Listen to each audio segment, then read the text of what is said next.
여기 한 일본 대학에서 한국에는 정말 끔찍한 문화가 있다면서 폭로했던 일본인 학생이 있습니다. 주변에 있던 학생들은 일본인 학생이 말한 한국의 오래된 문화를 듣고 충격과 경악을 금치 못했다고 합니다. 그런데 그때였죠. 한 한국인 여학생이 일어났고 그녀의 말에 일본인 학생들 모두는 숙연해졌다고 하는데 과연 무슨 일들이 벌어졌던 걸까요? 구독자 여러분들 지금 좋아요 한 번씩만 해주시면 감사하겠습니다. 안녕하세요. 저는 현재 일본에서 일본 문화를 전공하고 있는 영국인 비올렛 아비게일 하워드라고 합니다.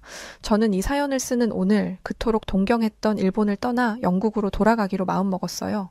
부모님의 만류에도 불구하고 일본행을 선택했던 제가 대체 어떤 이유로 일본을 떠나기로 마음먹었는지 여러분들에게 꼭 이야기하고 싶은데요. 그 이유는 제 선택의 이유가 한국과 깊은 연관이 있기 때문입니다. 저는 어릴 때부터 일본 애니메이션과 드라마, 영화에 심취해 있었어요. 특히 어릴 때 접했던 하울의 움직이는 성은 어린 제 감성을 촉촉이 적시기에 충분했죠. 일본 문화를 경험하다 보니 자연스럽게 일본 문화에 관심을 가지게 되었고 이는 아시아 문화 중 일본이 최고라는 생각을 가지게 하기 충분했습니다. 저는 스스로를 완벽주의적이고 분석적인 성격이라고 생각했기 때문에 제가 일본 문화를 아시아 최고라고 생각하는 데는 그럴듯한 이유가 있다고 생각했어요. 나름대로 객관적인 기준이 있었거든요. 그런데 제가 고등학생 때였을까요? 자꾸 주변에서 한때는 일본이 아시아 문화를 선도했다 볼 수 있지만 지금은 아니다라는 말을 하더라고요. 그런 얘기가 나올 때면 저의 논리 정연한 말로 그 말도 안 되는 이야기를 고쳐주려고 했습니다. 그런데 뭔가 사람들을 설득하는 게 부족하다는 게 느껴졌어요. 일본 애니메이션을 봐. 시장 규모도 크고 얼마나 섬세하게 제작하는 줄 아니? 라고 얘기하면 친구들은 코웃음을 치며 이렇게 말했습니다. 나는 문화 콘텐츠에 대한 이야기를 하는 건데 너는 항상 애니메이션 얘기만 하더라? 일본이 내세울 콘텐츠는 애니메이션밖에 없는 거야? 이렇게 말하는데 말문이 막히더라고요. 그리고 애니메이션 하면 미국 아닌가? 내가 봤을 때 너는 너무 일본을 편향적으로 생각하는 것 같아. 그리고 너 그래픽이나 CG로 유명한 나라가 한국이란 건 알고 말하는 거니? 미국 제작사들이 일을 맡기는 데가 한국이야, 이 바보야. 솔직히 이 얘기를 듣고는 조금 움찔하기는 했어요. 저는 미국에서 만든 애니메이션이면 당연히 미국 안에서 제작하는 줄 알았거든요. 그런데 애니메이션 강국인 일본도 아니고 한국에 일을 맡긴다니. 한국에 대해서는 아는 게 없던 저였던지라 놀라기는 했어요. 하지만 그때는 한국에 대해 알아볼 생각은 하지 않았습니다. 제가 접하던 일본 문화에서는 한국을 안 좋게 보여주기도 했고 저는 그 문화에 매료되어 있어서 한국은 일부러 쳐다보지도 않았거든요. 그래서 일본 문화가 예전처럼 주류 시장이 아니라는 얘기를 들을 때면 일본 문화를 더욱 열심히 공부했습니다. 그러다 알아낸 게 J-팝이었어요. 일본 가수들의 음악인 거죠. J-팝은 아시아 국가를 넘어 미국의 음악에까지 영향을 준 음악이라고 하더라고요. 그런데 그 친구는 이 말을 듣고도 미동조차 없었습니다. 야, 얘가 정말 와, 진짜 너 언제적 J-팝 이야기를 하는 거야? 야, 애들한테 일본 가수 중에 아는 사람 있냐고 물어봐봐. 일본이 아시아 음악에 영향을 주고 있다니 무슨 말도 안 되는 소리를 하고 있는 거니? 요즘에는 한국 K-팝이 대세야. 넌 인터넷도 안 보냐? 저는 이때 처음으로 K-팝이라는 말을 들었어요. 그래서 별로 유명하지 않다고 생각했습니다. 그런데 친구들한테 물어보니까 정말 모든 애들이 한국 가수들을 알고 있더라고요. 심지어 외국인들은 발음하고 기억하기도 어려운 한국 가수들의 이름을 줄줄이 이야기하고 있었습니다. 게다가 2000년생인 제 친구는 1994년에 활동했던 한국의 김광석이라는 가수의 팬이었어요. 태어나기도 전에 활동하던 가수를 좋아하는 것도 놀라운 일인데 그것도 저 멀리 있는 한국 가수의 팬이라니? 그 친구는 한국 음악에 대해 이야기할 때면 눈을 반짝이고는 했습니다. 우리 나이 또래는 젊은 아이돌 한국 가수들이 나와서 춤추고 노래하는 요즘 노래만 생각하는데 사실 한국 음악은 아주 예전부터 수준이 높았어. 특히 내가 좋아하는 김광석이라는 가수가 만들었던 노래와 가사 그리고 멜로디는 와 진짜 예술 그 자체야. 그러면서 서른 즈음에라는 곡을 들려주었는데 친구는 이 가사를 제대로 이해하기 위해 한국어 공부까지 하고 있다고 말했습니다. 이 정도 얘기를 들으면 대체 한국이 어떤 나라이길래 이러지? 라는 생각이 들 법한데 저는 여전히 일본 문화를 넘을 나라는 없다는 믿음을 버리지 못했어요. 일본 문화는 절제미가 있고 섬세한 면이 있다는 생각에 세뇌 같은 걸 당했던 것 같네요. 제 이런 관심은 일본 유학으로까지 이어졌습니다. 일본 문화를 전공하기 위해 도쿄로 교환학생을 갔거든요. 저는 애니메이션으로 일본을 처음 접했던 만큼 일본의 영화, 드라마, 음악 등에 대해 심도 있는 공부를 하려고 했습니다.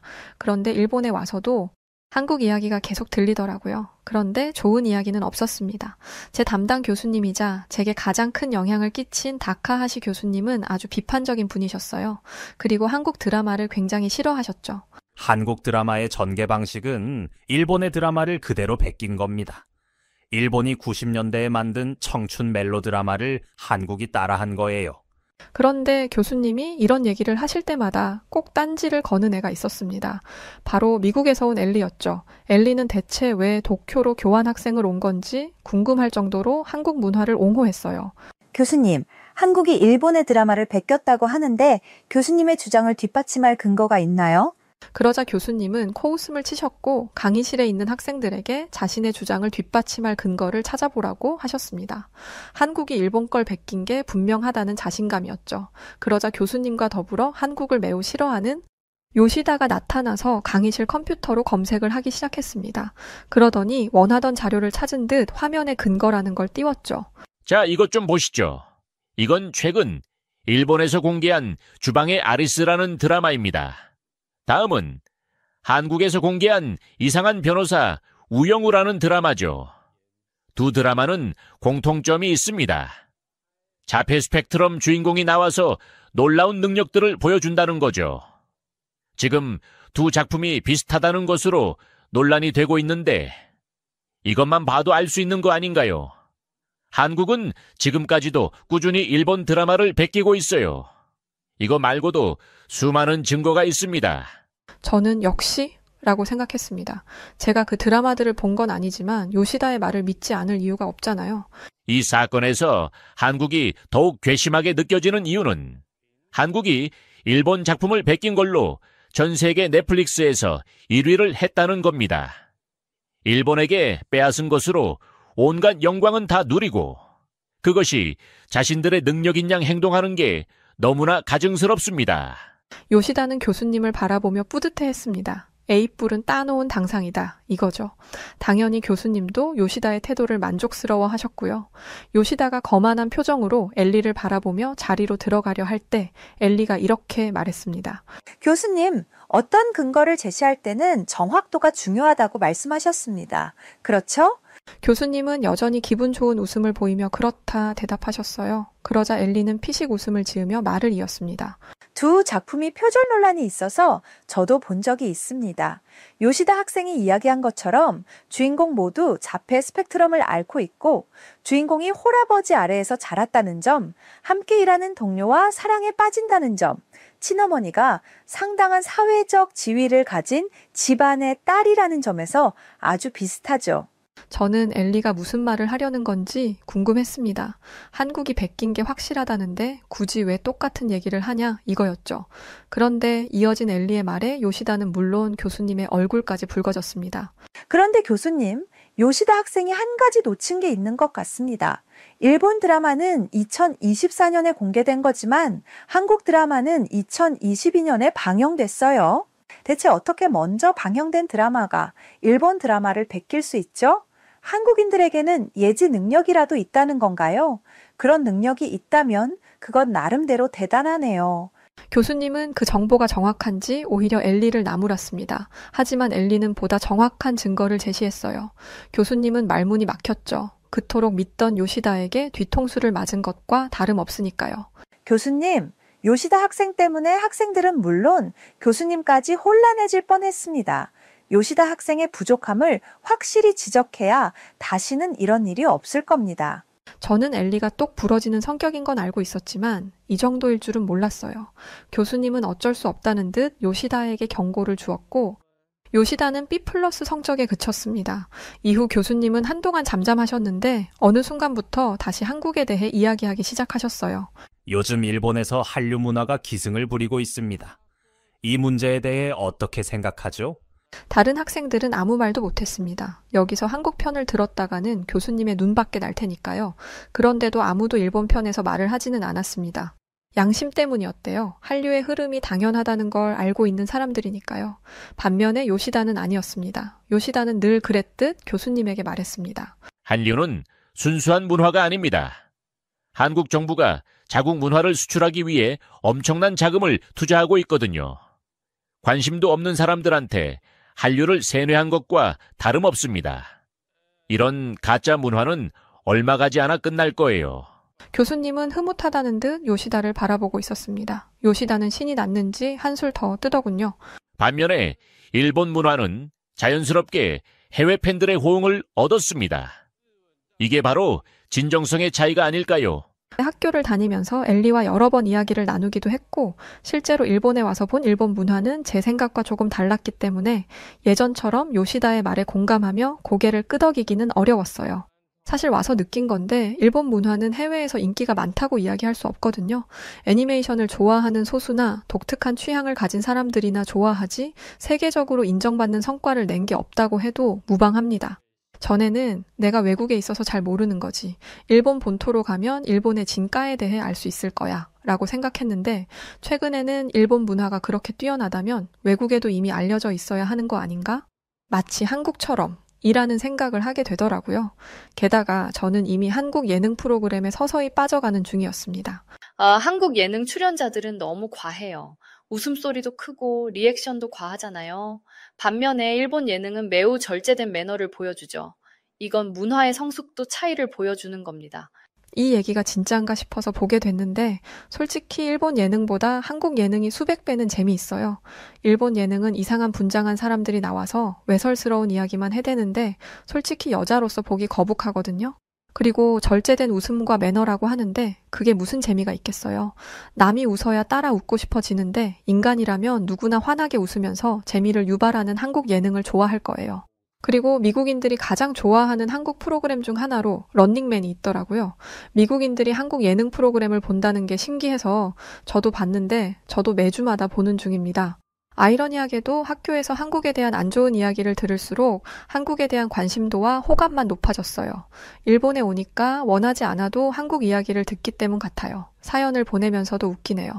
일본인들은 한국이 싫다면서 자꾸 한국을 언급하잖아요? 지금 와서 보면 다 열등감 같아요. 이 열등감을 가장 크게 느낀 게 바로 이번에 있었던 일입니다. 제가 한국으로 가는 걸 결심하게 된 그 사건이요. 여러분, 다들 넷플릭스에서 오징어 게임을 보셨나요? 저는 드라마만 봤지 본 적은 없어요. 그런데 일본에 오니까 오징어 게임 2가 개봉한다고 난리더라고요. 다 같이 모여서 오징어 게임 2를 볼 테니까 1을 먼저 보고 오라고 닥달을 하는 바람에 늦게나마 드라마를 보게 됐습니다. 처음에는 무슨 드라마 이름이 오징어 게임이야? 라는 생각이었어요. 해산물 게임이라는 거잖아요. 그런데 별 기대하고 보지 않았던 그 드라마를 앉은 자리에서 처음부터 끝까지 다 봤습니다. 그 정도로 몰입력 있는 드라마였던 거죠. 그리고 얼마 지나지 않아 오징어 게임 2가 나왔는데 이번엔 여럿이 모여서 오징어 게임 2를 봤어요. 다들 칭찬일색이었습니다. 오징어 게임 2의 열기는 학교에 가서도 끊임없이 이어졌어요. 국적 상관없이 모여서 오징어 게임을 분석하기 바빴죠. 그런데 딱 한 사람, 요시다는 달랐습니다. 영화, 드라마를 다루는 수업이 있었는데 그 수업은 이탈리아에서 오신 교수님이 진행하는 수업이었어요. 당연히 오징어 게임 2 얘기가 나왔죠. 몰랐는데 오징어 게임이 골든글로브 시상식에 올랐다고 하더라고요. 이게 얼마나 대단한 시상식인지 모르는 분들이 간혹 있어서 알려드리자면 골든글로브 시상식은 후보에 오르는 것만으로도 엄청난 영광입니다. 상까지 받으면 그해 최고의 영화, 드라마라는 걸 인정받는 거죠. 그런데 그 후보에 오징어 게임 2가 올라갔다? 엄청나죠. 그런데 더 놀라운 건 드라마가 공개가 되지 않았는데도 후보에 올랐다는 겁니다. 물론 개봉 전에 심사위원들에게 작품을 먼저 보였겠지만 사람들의 반응도 보지 못했는데 후보에 올렸다는 건 흥행은 무조건 될 거라는 걸 확신하고 있는 거예요. 교수님은 이번 오징어 게임 2가 얼마나 기대되는 작품인지를 설명하시면서 그 근거로 프랑스 파리에서 열린 무궁화 꽃이 피었습니다. 영상을 보여주셨어요. 오징어 게임 1에서 나왔던 한국의 전통놀이를 프랑스 파리 한복판에서 456명이나 되는 사람들이 똑같은 옷을 입고 하는 거였죠. 얼마나 진심으로 게임을 하는지 사람들 표정이 엄청나게 진지했어요.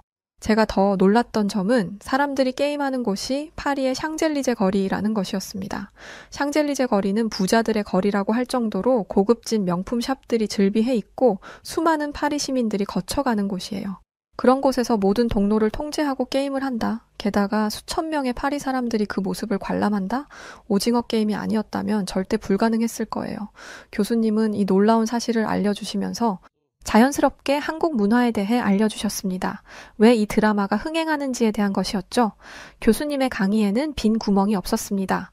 누가 들어도 납득할 만한 근거를 들어 강의하셨죠. 그런데 역시나 요시다가 발끈했습니다. 교수님, 왜 자꾸 한국 드라마 얘기만 하시는 거죠? 그리고 아시아 문화를 한국이 선도하고 있다고 하시는데 저는 그 말에 절대 동의하지 못합니다. 이번에 일본 막부 시대를 배경으로 한 쇼군이라는 드라마는 보고 이런 강의를 하시는 건가요? 만약 쇼군을 봤다면 이런 강의는 못하실 텐데요. 쇼군은 에미상에서 18가의 부문을 수상했다고요. 작품, 감독, 나무 주연, 여우 주연처럼 중요한 상은 전부 휩쓸었다는 거죠. 한국이 이렇게 많은 트로피를 거머쥔 적이 있나요? 강의실 안에는 정적이 맴돌았습니다. 많은 학생들이 처음 들어보는 듯 했어요. 그렇게 많은 상을 받았다면 다들 알 법도 한데 그것도 일본이 배경인 영화라면 일본에서 많이 흥행을 했어야 했잖아요. 그런데 그런 건 없었습니다. 저를 비롯한 다른 학생들은 요시다를 바라보며 어리둥절해하고 있었어요. 요시다는 강의실의 분위기를 자기가 가져왔다고 생각했는지 신나게 자신의 생각을 말했습니다.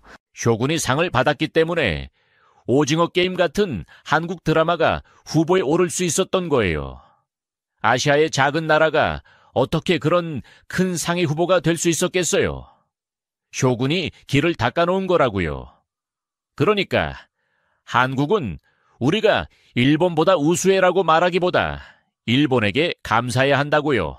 가만히 듣고 계시던 교수님은 한 가지 질문을 하셨습니다. 요시다 학생, 한국이 자신들의 문화를 일본보다 우수하다고 얘기했나요? 요시다는 살짝 멈칫했습니다. 그렇게 말하는 사람은 한 명도 없었거든요. 심지어 같은 학과의 한국 학생들도 요시다가 이런 말을 할 때면 저거 또 저러네 라는 반응이었습니다. 제가 기분이 나쁘지 않냐고 한번 물어보니 이렇게 대답하더라고요. 저런 애는 말이 안 통해. 그리고 한국에 반론할수록 역효과만 날 거야. 저런 인간이랑은 부딪히지 않는 게 최선이거든. 그리고 우리가 아니더라도 한국 문화의 우수성에 대해 말해주는 사람들이 이렇게 많은데 왜 굳이 싸우겠어? 이 말을 하는 한국 학생들이 얼마나 당당했는지 몰라요. 진짜 힘이 있는 사람은 옆에서 날아다니는 날파리에게 신경 쓰지 않잖아요. 한국이 전 세계 콘텐츠 시장을 장악하고 있다는 걸 본인들도 알고 있으니 요시다의 말에 영향을 받지 않을 수 있었던 거예요. 게다가 자신들이 나서지 않아도 남들이 한국 콘텐츠의 우수성을 대변해주고 있으니 한국 학생들은 그저 뒤에서 지켜만 보고 있어도 충분했습니다. 이 자신감이 너무 부러웠어요. 저는 해리포터의 나라, 영국에서 왔는데 사실 해리포터의 인기도 예전 같지 않은 편이라 외국인들이 해리포터 한물 같잖아 라고 말하면 변론을 해야 합니다. 해리포터가 얼마나 대단한 영화인지 해명을 해야 하는 거죠. 그런데 한국은 굳이 나서지 않아도 한국 콘텐츠 팬들이 한국 문화를 홍보해주고 보호해주고 있었어요. 세계인들을 하나로 모으는 영화, 드라마, 음악이라는 거죠. 아무튼 강의실 이야기로 다시 돌아와서 이야기해보자면 요시다는 한국인들이 자기 문화가 일본보다 우수하다라는 말을 한 적이 있냐는 질문에 답을 하지 못했습니다. 그리고 쇼군 덕분에 오징어 게임이 혜택을 받다는 요시다의 주장 역시도 처참할 정도로 깔아뭉개졌습니다. 요시다 학생, 일본 드라마가 아니었으면 한국 드라마가 상을 받을 일은 없다고 했는데 쇼군은 일본에서 제작한 게 아닙니다. 요시다도 놀랐지만 저도 놀랐어요. 요시다는 얼른 변명을 시작했습니다. 무슨 말씀이시죠? 쇼군에 나오는 사람들은 진짜 일본인들이고 일본어로 대사를 합니다. 분명 일본에서 제작한 게 맞을 텐데요. 교수님은 요시다를 꾸짖듯이 이야기하셨어요. 전에 정확하지 않은 정보로 교수님에게 경고를 받았다고 하던데 이번에도 그러는군요.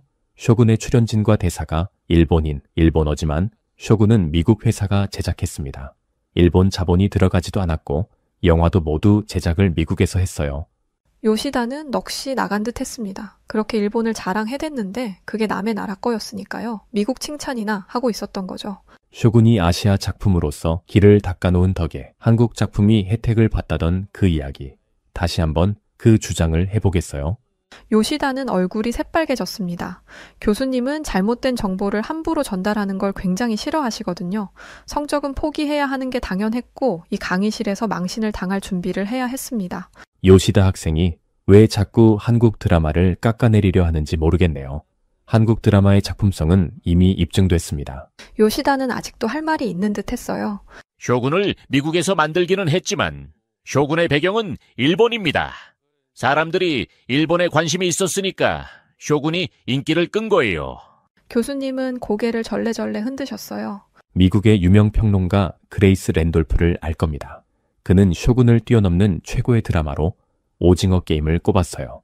골든글로브 작품상은 오징어 게임이 가져가는 게 맞다고 확신했고요. 이외에도 수많은 외신들이 호평을 쏟아내고 있습니다.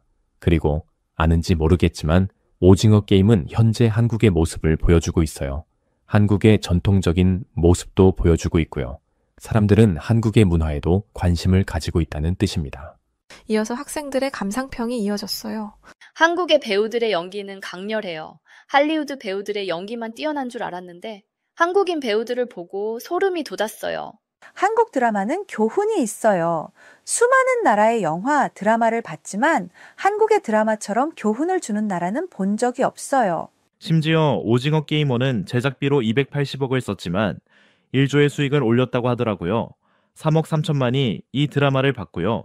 그런데 이것보다 2배는 많은 6억 명은 드라마를 봤을 거라고 예상하고 있습니다. 이 정도 수익을 올린 드라마는 이게 처음일 거예요. 주변 학생들의 이런 말을 듣고도 요시다는 지치지 않았어요. 그건 한국이 운이 좋았던 거고요. 그것만 보고 한국의 문화가 뛰어나다고 말할 수 있나요? 오징어 게임은 잔인한 장면이 너무 많아요. 이건 한국의 문화가 잔인하다는 걸 보여주는 증거죠. 뭔 소리를 하는 건가 싶었습니다. 그 정도 되는 수위의 드라마와 영화는 수도 없이 많습니다. 요시다가 언급했던 일본의 영화는 이것보다 훨씬 더 잔인해요. 그리고 영화에 그런 장면이 나왔다고 한국 문화가 다 그렇다고 말하는 건 말도 안 되는 주장 아닌가요? 저는 요시다가 어떻게 떠드는지 보려고 지켜봤습니다. 갈수록 어린아이처럼 구는 요시다 때문에 일본 문화에 대한 제 감정도 차갑게 식어가고 있었거든요. 한국에는 고려장이라는 문화가 있었습니다. 부모가 나이가 들면 산에다 버리는 풍습이었죠. 부모가 나이가 들었다고 버리다니 이게 사람이 할 짓입니까? 주변에서 웅성거리기 시작했어요. 솔직히 저도 놀랐습니다. 저런 문화가 진짜 있는 거라면 실망이거든요. 요시다는 혼란스러워하는 학생들을 보며 흐뭇해했습니다. 교수님도 이런 얘기까지는 모르셨는지 당황하셨고요. 요시다는 쐐기를 받고 싶었던 것 같습니다. 문화라는 건 말입니다. 아주 오래전부터 쌓아져 오는 겁니다. 고려장 같은 잔인한 문화는 지금까지도 한국에 영향을 주고 있을 거라고요. 여러분은 이런 나라의 문화를 즐기고 싶습니까? 요시다의 말이 사실인지 아닌지는 모르겠지만 고려장이라는 게 너무 충격적이었기 때문에 일단 지켜보고 있었어요. 그런데 바로 그때 한국인 유학생이 일어났습니다. 그 학생이 일어나자 요시다는 째려보며 말했습니다. 왜? 할 말이 있는가 보죠? 어디 한번 변명해 보세요. 이건 우리 증조 할아버지가 직접 보신 거니까 거짓말할 생각 마시고요. 한국 학생은 요시다의 말이 끝나자마자 피식 웃으며 그럼 그렇지 라는 표정을 지었습니다. 당신은 침략자의 후손이군요. 요시다는 갑자기 이게 무슨 뚱딴지 같은 소리인가 싶었을 거예요. 고려장이라는 건 일본이 한국을 침략했을 때 거짓으로 만들어낸 겁니다. 한국의 문화재를 도굴하려고 만든 용어라고요. 일본은 한국에서 값이 될 만한 모든 걸 가져갔어요. 도자기, 책, 심지어 식기까지. 그런데 일본의 욕심은 끝나지 않았어요.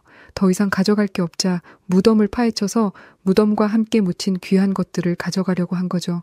요시다는 그럴 리가 없다고 극구 부인했습니다. 그러자 교수님은 요시다에게 요시다 학생은 지금까지 제대로 된 근거도 없이 한 말이 너무 많습니다. 학생의 말에는 신빙성이 없으니 함부로 말하지 마세요. 라고 주의를 주셨죠. 한국 학생은 교수님에게 가볍게 목례를 하고 말을 이었습니다.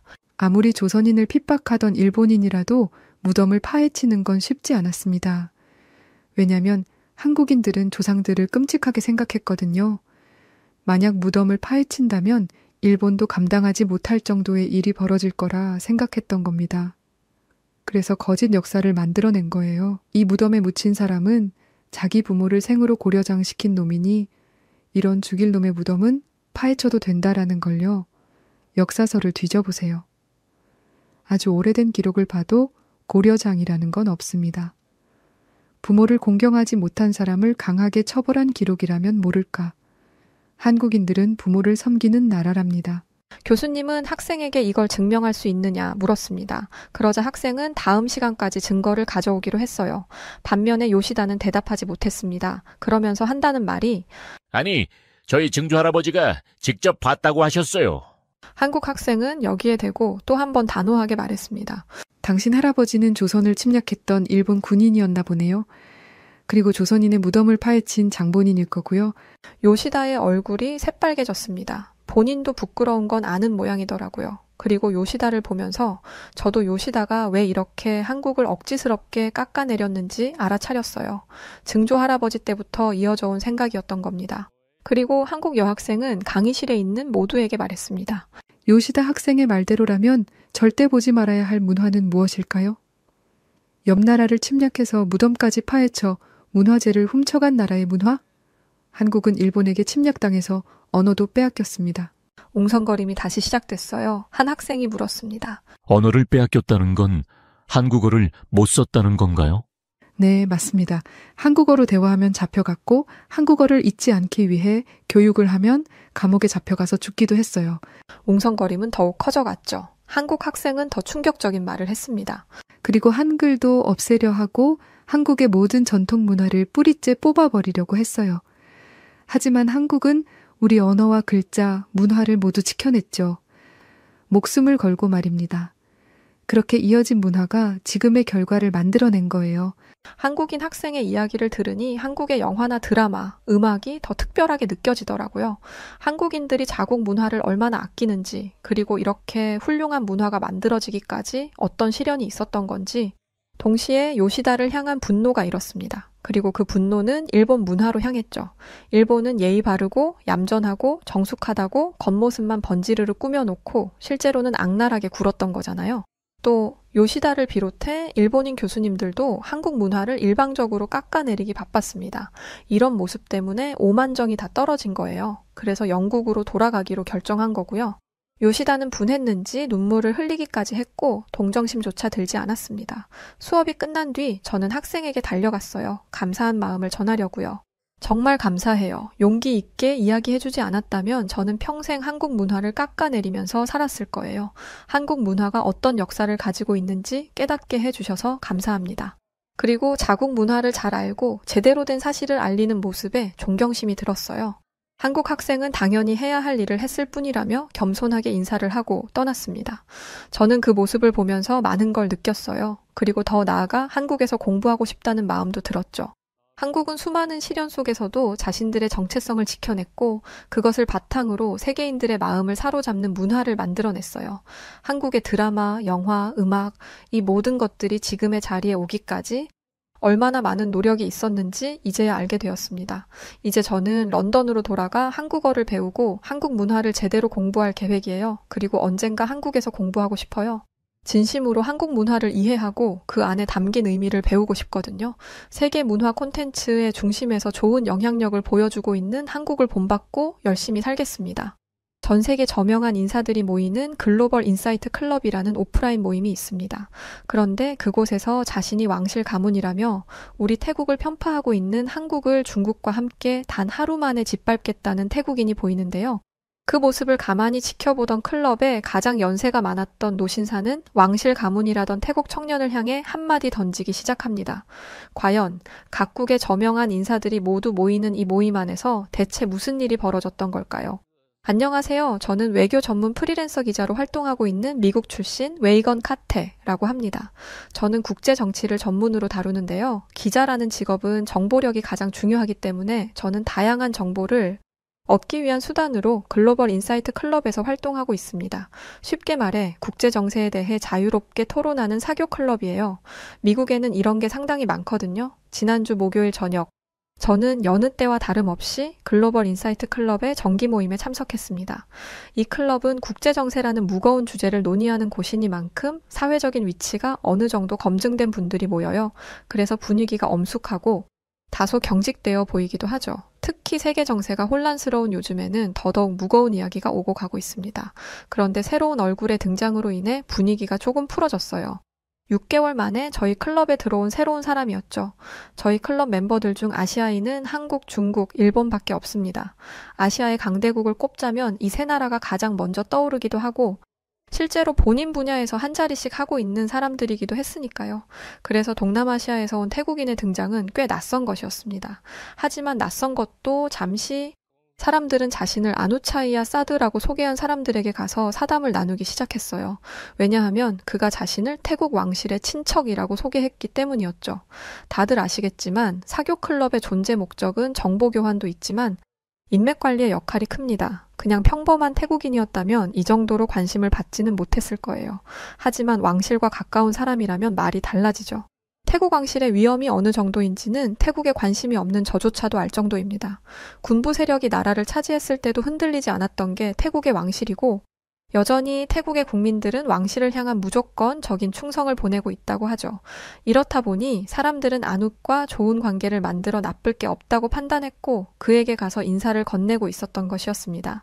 하지만 기자인 저는 워낙 의심이 많은 성격이라 아누시 어떤 사람인지 천천히 알아가 볼 필요가 있다고 생각했어요.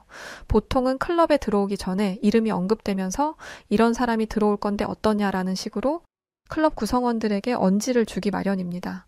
하지만 아누스는 중국인 멤버가 독단적으로 데려온 사람이었어요. 원래 같았으면 가입이 반려되었을 행동이죠. 아누시 왕족이 아니었다면 말입니다. 저는 중국인인 왕쯔이조차도 경계 대상으로 생각하고 있었기 때문에 이들을 멀리서 지켜보았어요. 왕쯔이는 극우주의 성향으로 인해 중국 이야기에 과도하게 반응하거나 때로는 공격적인 태도를 보이기도 했기 때문입니다. 정기 모임이 무르익어가던 그때 아누시 제게 다가왔어요. 안녕하세요 웨이건 씨, 외교 전문 기자이시라고요? 저와 아누스의 첫인사였습니다. 그런데 굉장히 무례하더라고요. 사람이 사람을 만나면 자기소개를 먼저 하고 상대방과 인사를 하는 게 기본 아닌가요? 그런데 아누스는 제가 본인을 당연히 알고 있을 거라 생각하는 것처럼 다가왔습니다. 아주 거만한 처사죠? 저는 아누스에게 말했습니다. 네, 저는 웨이건이고 외교 전문 기자입니다. 그런데 당신은 누구시죠? 이렇게 말을 했음에도 불구하고 거만한 태도를 지우지 않더라고요. 지금 제가 누구냐고 물어본 겁니까? 아까 사람들이 제 얘기를 하는 걸 들었을 텐데요. 저는 아누차이야 사트입니다. 태국 왕실의 최측근이라고 할 수 있죠. 그러면서 저에게 뭔가를 바라는 듯한 표정을 짓더라고요. 알만했습니다. 남들이 하는 것처럼 자기를 축혀 세우라는 의미였죠. 그런데 저는 절대 그러고 싶지 않았어요. 만약 제가 힘 있고 권력 있는 이들의 비위를 맞추는 사람이었다면 기자 일을 어떻게 하겠어요. 그래서 저는 눈만 끔뻑거리며 아누스를 바라보았습니다. 그러자 답답하다는 듯이 말하더라고요. 이봐요, 웨이건 씨. 저한테 이렇게 굴면 당신한테 좋을 게 없어요. 저는 기자인 당신에게 기회를 주려고 이러는 거라고요. 무슨 기회를 주려고 하는 건지 드러나보자는 생각으로 아누스의 말에 귀를 기울였습니다. 아누시 제게 들려준 이야기는 태국 내에 있는 벤코리아 이야기였어요. 태국 내에서 벤코리아 운동이 심화되고 있습니다. 그런데 이상하게 서구권 국가들은 이 내용을 심도 있게 다루지 않더라고요. 그래서 제가 나서야겠다고 생각했죠. 저는 웨이건 씨가 저를 대변해서 태국 내에서 벌어지는 일들을 알려주길 바랍니다. 아시겠죠? 시종일관 본인이 제 상사라도 되는 듯한 태도로 이야기하더라고요. 하지만 기자로서 흥미로운 내용이기는 했습니다. 벤코리아라는 단어 자체가 기자의 구미를 당기고 있었죠. 저는 불쾌한 기분을 억누르고 아누스의 이야기를 잠자코 들었습니다. 결론부터 말하죠. 벤코리아는 한국에 관한 모든 걸 소비하지 않겠다는 운동입니다. 한국으로 가는 여행은 물론이고 한국 음식, 물건, 영화, 드라마 등 모든 걸 안 하는 거죠. 지금 SNS에 해시태그 벤코리아를 쳐보세요. 실제로 벤코리아라고 검색을 하니 수많은 게시글이 나오더라고요. 제 생각보다 태국 내에서 벌어지고 있는 한국 불매운동의 규모가 큰 것 같았습니다. 그리고 이 정도 사이즈의 일을 제가 가장 먼저 선점해서 기사로 내면 좋겠다는 생각도 들었고요. 태국은 말입니다. 동남아시아 국가에서 한국을 방문하는 여행객이 가장 많은 나라예요. 그러니까 한국의 관광 산업을 먹여 살리는 게 바로 태국이라는 거죠. 그런데 이런 태국인들에게 한국 정부가 어떤 짓을 했는지 알면 깜짝 놀랄 겁니다. 한국이 태국인에게 했다는 조치는 생각보다 별게 아니었어요. 한국에 방문하는 태국인들에게 비자를 받게 한 것이었죠. 해외여행을 가는데 비자를 받는 게 무슨 큰일이지? 저는 아누스의 말이 별거 아닌 것처럼 반응했습니다. 그러자 아누스는 다소 당황한 눈치였죠. 이쯤 되면 제가 먼저 나서서 대체 그게 무슨 말도 안 되는 일이냐고 말해줘야 했으니까요. 아누스는 빠르게 자기가 하고 싶은 말을 쏟아냈습니다. 이건 한국의 명백한 태국인 차별입니다.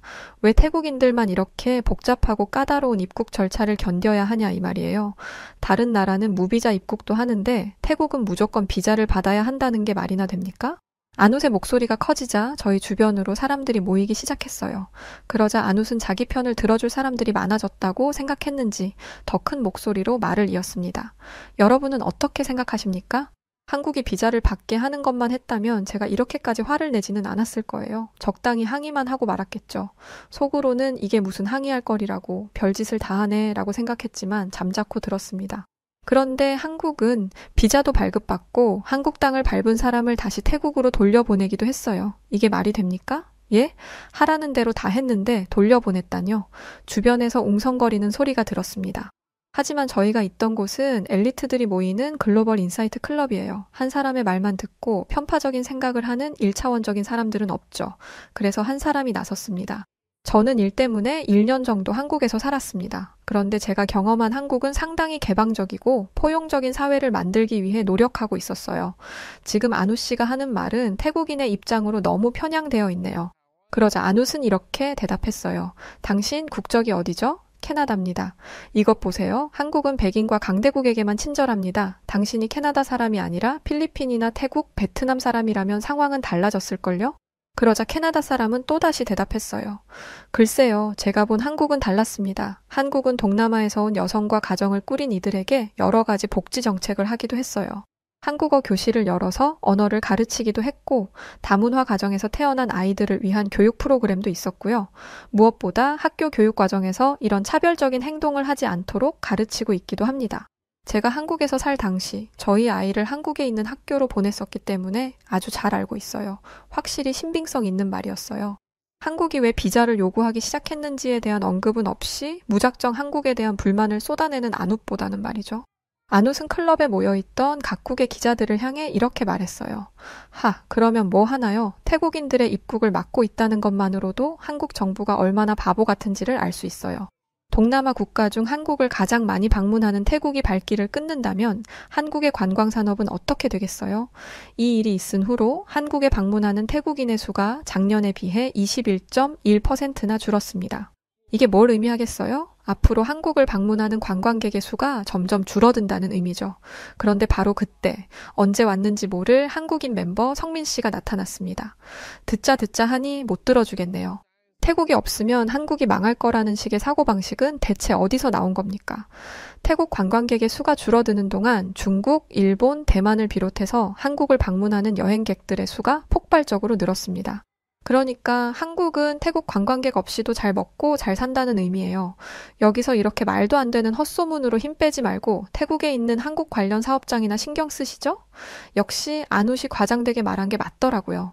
그나저나 태국에 있는 한국 관련 사업장을 신경 쓰라니 이 말이 영 이해되지 않았어요. 보통 한 나라의 고유한 음식을 파는 가게라면 그 나라 사람들이 주로 방문할 테니까요. 태국에 있는 한식당도 한인들이 주로 찾을 텐데 태국에 한인들이 남아있는 이상 걱정할 필요가 없는 게 아닌가요? 그런데 태국에 있는 한식당을 걱정해야 하는 이유는 분명했습니다. 한국을 방문하는 수가 가장 많은 나라라는 건 태국이 그만큼 한국 문화에 관심을 가지고 있다는 의미이기도 합니다.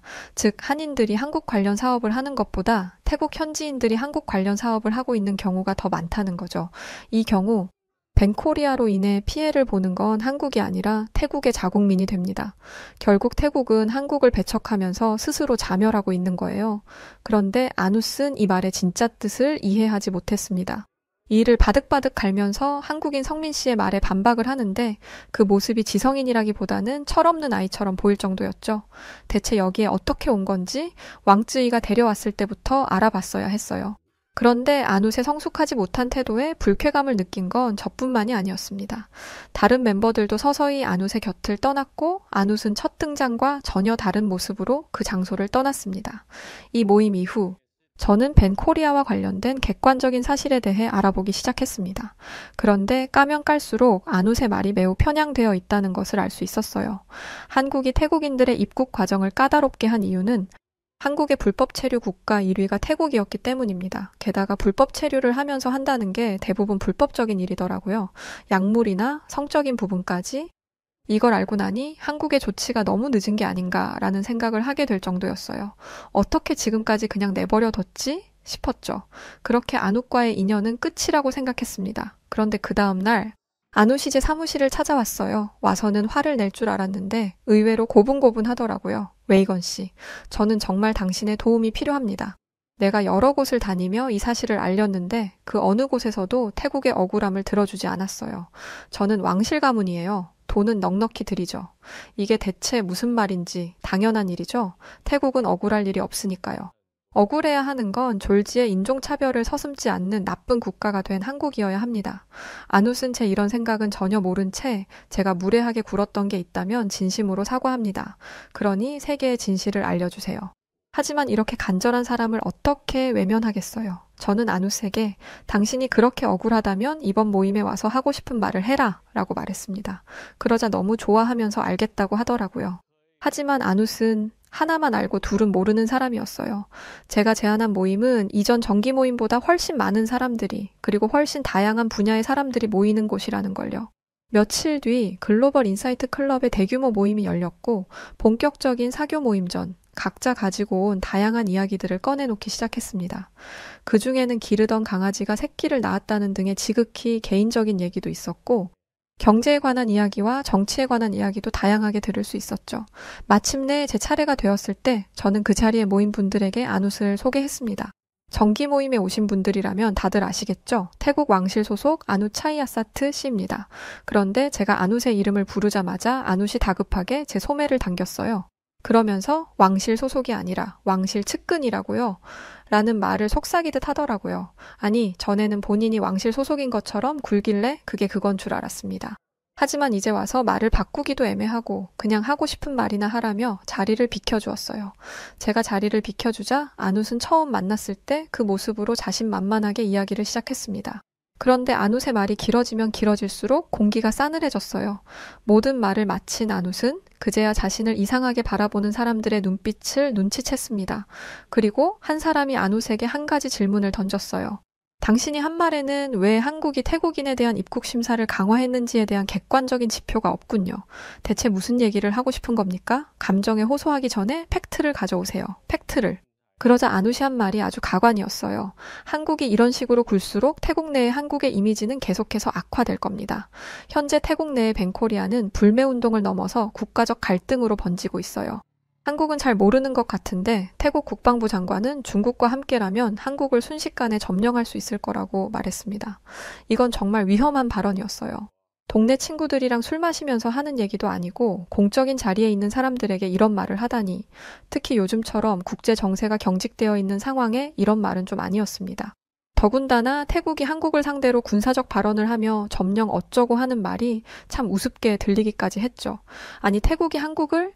사실 태국은 한국에게 한참 모자란 국가였으니까요. 그런데 이런 발언은 왕쯔이와도 합의되지 않은 것 같더라고요. 저 콧대 높은 중국인 왕쯔이가 당황할 정도였으니 안웃의 발언의 수위가 어느 정도인지 예상 가능한 부분이라고 생각합니다. 안웃은 사람들이 할 말이 없어서 아무 말 못하는 줄 아는 것 같았어요. 역시 다들 태국 내에서의 상황이 얼마나 심각한지 다들 모르시는 모양인가 보네요. 한국은 태국의 군사력을 그저 그런 나라라고 생각해서 애써 무시하고 있는 것 같은데 태국은 결코 혼자가 아닙니다. 현재 우리는 중국과 연합 군사훈련을 함으로써 주변 국가들을 견제하고 심지어 한국마저도 위협하는 존재가 되었죠. 한국은 벤코리아 상황을 단순히 생각해서는 절대 안 됩니다. 바로 그때 글로벌 인사이트 클럽에서 가장 연세가 많았던 백발의 노인이 안웃에게 물었습니다. 이보시오 청년, 당신이 하는 말은 태국이 한국에게 큰 위험이 된다. 이 말이 맞소? 정확히 이해하셨네요. 맞습니다. 태국의 국방력은 한국을 손쉽게 제압할 정도죠. 그러자 어르신은 안웃의 주장을 조목조목 따지기 시작하셨어요. 한국과 태국 양국의 군사력을 볼 때 제압을 걱정해야 하는 건 태국이라고 알고 있소만. 불과 몇 개월 사이에 태국이 한국의 군사력을 넘어서기라도 한 것이오. 그러자 안웃은 답답하다는 듯이 대답했죠. 아니 몇 번을 얘기합니까? 태국은 혼자가 아니라니까요. 형제와 같은 중국이 있단 말입니다. 중국과 함께라면 그깟 한국 한 번에 점령해버리죠. 안 그런가? 왕쯔이? 그런데 안웃이 상상도 못했을 일이 벌어졌습니다. 바로 중국인 왕쯔이가 안웃의 얼굴을 피한 것이었죠. 안웃은 당황한 듯 했어요. 그리고 왕쯔이의 발언에 어쩔 줄을 몰라 했죠. 중국이 태국과 군사훈련을 하기도 했고 태국 국방부 장관이 중국에 와서 서로를 한 가족처럼 가까운 사이라고 말한 건 사실입니다. 하지만 이건 태국만의 생각이고 저는 중국과 미국에 발을 담그고 저울질하는 태국을 형제 같은 사이라고 생각하지 않습니다. 왕쯔이가 이렇게 얘기하는 건 처음 봤어요. 본인이 데리고 온 사람이니 어지간하면 편을 들어줄 법도 한데 이번에 엮이면 정말 큰일 나겠다 싶은 것 같더라고요. 실제로 태국 총리와 국방부 장관은 중국에게 빌붙어서 밀착 외교를 원하는 상황이라고 합니다. 하지만 미국과도 군사훈련을 했었고 러시아와의 협력관계도 넓히려고 하다 보니 이도 저도 못하는 상황이었죠. 안웃은 믿는 도끼에 발등이 찍힌 듯 했고 백발의 노신사의 말이 이어질수록 멘붕에 빠졌습니다. 한국의 인구와 GDP 그리고 태국의 인구와 GDP를 비교하면 두 나라 간의 수준 차이를 명확하게 알 수 있소만. 그리고 최근 국외 군사 전문 기관에서 평가한 내용에 따르면 한국의 군사력은 세계 5위 안쪽이지만 태국은 글쎄, 몇 위인지 기억나지 않는 것 같구려. 청년은 이 사실을 알고나 있소? 중국이 없다면 자기 나라를 지킬 힘도 없는 나라가 어떻게 한국을 대적한다는 거요? 저는 한국의 군사력을 꿰고 있는 듯한 노신사의 정체가 궁금해졌어요. 그래서 주변에 물어보니 과거 미군에서 군 생활을 했던 분이시더라고요. 그것도 꽤 높은 계급이셨죠. 게다가 나중에 알게 된 건데 한국에서 근무하셨던 이력을 바탕으로 미국 국방부 자문위원으로 활동하시기도 한 분이셨습니다. 그러니까 그 자리에 있었던 사람 중에 이분보다 군사력을 잘 알고 있는 사람은 없었던 거죠. 이런 분 앞에서 국방력 어쩌고를 했으니 노신사는 안웃이 알지 못했던 진짜 진실에 대해 계속해서 말씀하셨습니다. 한국은 일본의 지배해서 벗어난 이후 북한과의 전쟁을 겪었소. 그때 한국은 무력한 나라라고 볼 수 있지만 지금은 아니요. 한국은 그 어떤 나라와 붙어도 쉽게 이길 정도의 국방력을 가지고 있소. 그리고 미국과의 신뢰를 바탕으로 끈끈한 동맹을 맺고 있고 말이요. 태국처럼 이 나라 저 나라 찔러보면서 간 보는 나라와는 다르다 이 말이요. 그리고 청년의 친구인 중국인마저 당신의 주장을 외면하고 있는데 이런 상황에서도 본인 말이 맞다고 우길까요? 저는 한국인도 아닌 사람이 적극적으로 한국을 변호하는 모습에 흥미를 느꼈어요. 대체 한국의 어떤 부분이 저 사람을 이렇게 만든 것일까 싶었죠. 왜냐하면 노신사의 태도는 한국의 편을 들어주는 것을 넘어 한국의 국방력에 대한 묘한 자신감에서 비롯된 것 같았기 때문입니다. 자기 나라도 아닌데 자부심을 가질 이유가 없잖아요. 안웃과 노신사의 대화는 노신사의 완벽한 승리였습니다. 말이 대화지? 노신사의 일방적인 가르침이었어요. 저는 노신사에게 다가가서 대체 왜 한국을 이렇게 변호해 주는 건지에 대해 여쭤보았습니다. 그러자 노신사는 이렇게 말했어요. 나는 군인일세. 그래서 전쟁의 참혹함을 알고 있지? 아무리 조국을 위해 싸웠다 한들 전장에서의 기억은 사라지지 않아. 그런데 저 태국에서 온 청년을 보시게 아무렇지 않게 침략을 얘기하고 전쟁을 말하고 있지 않나. 난 저 태도에 분노한 것이라네. 그리고 한국은 내가 굉장히 존경하는 나라이기 때문에 한국의 편에서 얘기할 수밖에 없군. 이 대목에서 정말 많이 놀랐습니다. 전장을 누비고 국가를 위해 헌신한 이분이 감히 존경하다고 말하는 한국이라는 존재에게 엄청난 호기심이 생겼죠. 노신사분은 한국에 대해 자세히 들려주셨어요. 내가 처음 한국에 갔을 때 한국의 군사력은 거기서 거기였다네. 미국의 도움이 절실했고 나와 함께 간 동료들도 한국에게 큰 기대를 걸지 않았지. 하지만 한국에서의 군 생활을 마치고 미국에 돌아왔다가 다시 한국으로 갔을 때 나는 마치 다른 나라에 온 것만 같았다네. 한국은 그 짧은 시간에 엄청난 발전을 이루어냈지. 노신사가 말한 발전에는 무기 제작 기술이 포함되어 있었습니다. 한국은 지속적인 국방력 강화를 위해 현대화를 추진하고 있었어요. 미래 전장 환경에 대비하기 위한 첨단 무기체계 개발에 많은 노력을 기울이고 있으며 더욱 놀라운 것은 노력한 만큼의 결과를 내고 있다는 사실이죠. 그런 일은 없을 것이고 있어서도 안 되지만 만약 한국과 태국이 전면전을 벌이게 된다면 결과는 물 보듯 뻔합니다. 현재의 전력을 두고 보면 태국군은 한국군에 의해 순식간에 무력화될 거예요. 중국이 개입을 한다는 가능성에 대해서는 전 세계 전문가들이 입을 모아 그럴 가능성은 현저히 적다라고 말하고 있습니다. 한국과 미국처럼 끈끈한 동맹관계도 아닐 뿐더러 태국이 일방적으로 중국에게 매달리고 있는 상황인지라 태국이 위험에 빠졌을 때 중국이 손해를 감수하면서까지 병력을 지원하지 않을 거라는 것이죠. 게다가 안웃은 몰랐겠지만 한국과 미국이 똘똘 뭉쳐서 진심으로 전면전을 준비한다면 중국은 한국과 미국의 눈치를 볼 수밖에 없다고 합니다. 게다가 자신들과 함께하는 나라가 태국이라면 더더욱이요. 한국과 미국은 50대 50으로 100의 합을 내는데 중국과 태국의 합은 50대 10 정도밖에 안 되니까 말이죠. 저는 전쟁이나 군사, 국방에 관련된 것들은 잘 모르는 사람인지라 이 부분에 대한 지식이 깊지 않았는데 이번 일을 계기로 한국이라는 나라를 다시 보게 되었어요. 태국에서 시작된 벤코리아 운동이 여기까지 번질 줄 누가 알았겠어요? 저는 또다시 한국인 멤버 성민 씨를 찾아갔습니다. 성민 씨는 이 모든 상황을 가만히 지켜보고 있었어요. 저는 성민 씨가 이 일로 인해 기분이 상하지 않았을까 염려해서 눈치를 보고 있었습니다. 저였다면 노발대발했을 거예요. 시건방진 건 둘째 치고 저건 명백한 유언비어잖아요. 지금 이곳이 특수하기 때문에 사람들이 넘어가지 않았던 거지 다른 곳이었다면 안웃의 말에 선동되는 사람들이 있었을 수도 있습니다. 그러나 성민 씨는 안웃의 말에 미동도 없었습니다. 별로 신경 안 써요. 성민 씨는 화도 안 나나요? 저건 말도 안 되는 헛소리잖아요. 그러자 성민 씨는 씩 웃으면서 제 말에 답했습니다. 네, 말도 안 되는 헛소리죠. 저는 성민 씨의 얼굴에서 진정한 여유를 느꼈어요.